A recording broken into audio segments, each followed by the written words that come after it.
Hi, welcome back to another edition of the Coach's Corner. With me, as always, Clayton Holford, and special guest on the show, Isaac. How you guys doing? Good. Good, A buddy. lot How of are things you? could happen this week. Big football week. How you doing? Oh, fantastic. Just wrapping up the end of the Week 16 season. Then we have a lot of fun stuff for you for the previews. Clayton, how you doing? Good, buddy. Good.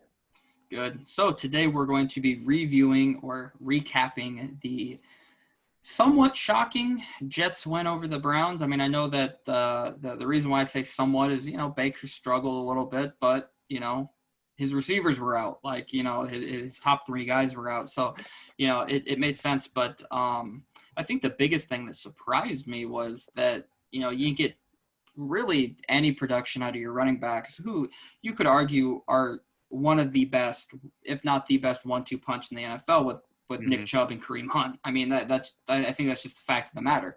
That, when I have it here, Nick Chubb, 11 carries, 28 yards, had a touchdown. Kareem Hunt, 4 carries, 11 yards, had a touchdown too.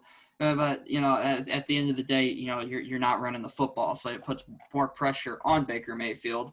I mean, I think that Austin Hooper signing finally, I think it's starting to pay dividends a little bit with being the team's leading receiver with 7 catches for 71 yards. But I think that you can definitely chalk this to Baker does not have consistency with Marvin Hall, because Marvin Hall was a Lion for a while and was playing pretty well for the Lions. I mean, as a number 3 or 4 receiver before, for whatever reason, he just got cut. And then Jamarcus Bradley, who I think, if I'm not mistaken, was on their practice squad, so he has a little bit of that communication with him, but nothing that you would see with Jarvis Landry or DPJ or Higgins or any of those guys. But I guess, what are you guys' thoughts on this game? I thought going into this game, Baker's missing 3 of his wide receivers. He's going to utilize the tight ends, and they're going to play how the Cleveland Browns always play. They're going to run the ball.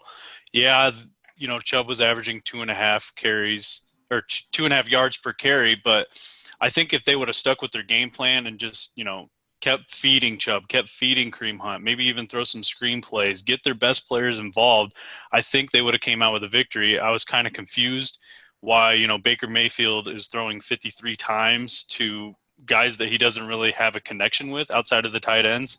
So I didn't really agree with their game plan. I thought, if you watch how the Jets play all year, you can run all over this team. And yeah, they're stopping it early, but to go away from something that you have shown that you can do all season long, I didn't really understand it. And we wouldn't be in this situation if they would have won the game. They would already, be a playoff team, and now they have to win in week 17 to make it in. Yeah, man. You took the words almost right out of my mouth, Isaac, there at the beginning whenever you said, what was he doing throwing 53 times? Anytime we've seen Baker hit the magic number of, I think, like 48 pass attempts, bad things happen. He is, I'm pretty sure he has a losing record when that happens. I mean, that's a lot for any quarterback. So when you've got Kevin Stefanski, who's trying to establish the run, very good zone scheme blocker and drawing it up, almost Kyle Shanahan-like, and how he can get guys open, get them in space. You got 2 of the best in Chubb and Hunt. You're thinking, okay, it should be a field day, but you got 15 combined carries between both of them. That's just crazy. And it's not even like Sam Darnold had a field day. I mean, he completed 50% of his passes. It wasn't like he was just torching the Browns. They had every opportunity here, and The they biggest still thing is he fumbled it didn't away. turn the ball over, though. That's the biggest thing for the Jets, at least. Yeah, I just don't even man, for it to be 50% and under 200 yards, that's just almost maddening to a degree. I totally agree with you. I just think that you can definitely, and again, you don't want to you give a team, necessarily excuses, but the team that you think would be able to run the football didn't run the football, and the team that you think couldn't did. I mean, and there was no guy on the Jets that impressed you a whole bunch, but they still had 131 yards on the ground, which that's still pretty darn good. I mean, that you want to talk about, balance, 200 yards passing and 131 on the ground. I mean, is that great passing numbers? By no means, because it's just not. It's very Jets-like to have, 200 yards and on the passing and hope to win the game. But, I think that you have to chalk it up to that the fact that, the Jets, didn't have a great day through the air, but Sam Darnold didn't turn the football over. Their running back by committee worked because they were able to put up 131 yards on the ground, and they got to Baker Mayfield, I think, was it 3 times? I mean, that's going to affect his game plan. You force, and I don't even think the Jets really forced them to pass the ball. I just think that the Browns gave up on the run. And the reason why I say that is because when your top 2 running backs, I'm not even including Baker Mayfield's runs, when your top 2 running backs combined for 15 carries, and it's a 1-score game. Keep in mind, it's a 1-score game. It means you gave up on the run. It has absolutely nothing to do with the Jets forcing them to pass.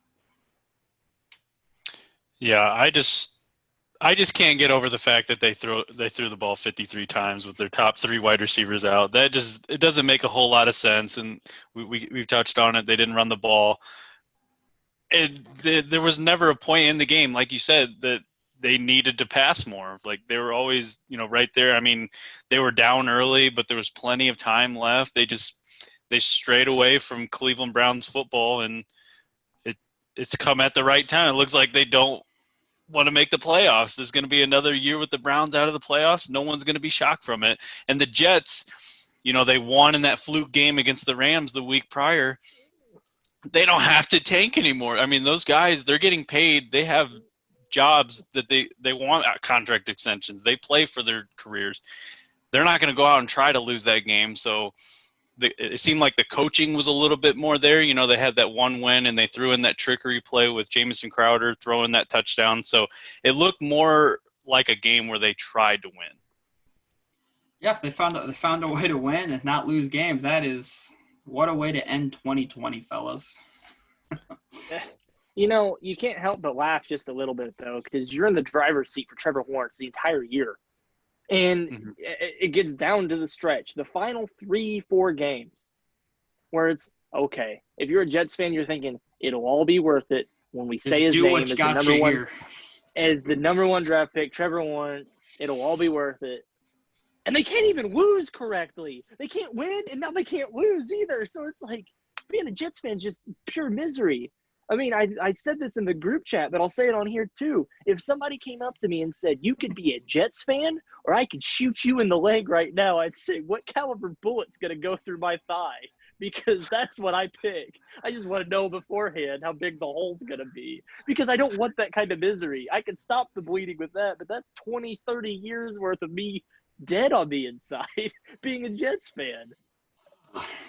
I totally agree with you. And here's the thing. Like, I was, kind of reading through some articles today, draft-wise, and they're getting Jets fans excited for Justin Fields because there's some people that are now like, oh, is Justin Fields better than Trevor Lawrence? Now, I'm not going to say that. Trevor Lawrence is a prodigy. He's the guy.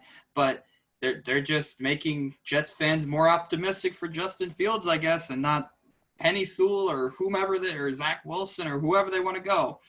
But if we got something wrong, by all means, let us know in the comments. Don't forget to like, comment, subscribe, turn on notification bells, and thanks for tuning in to this week's edition of the Coach's Corner.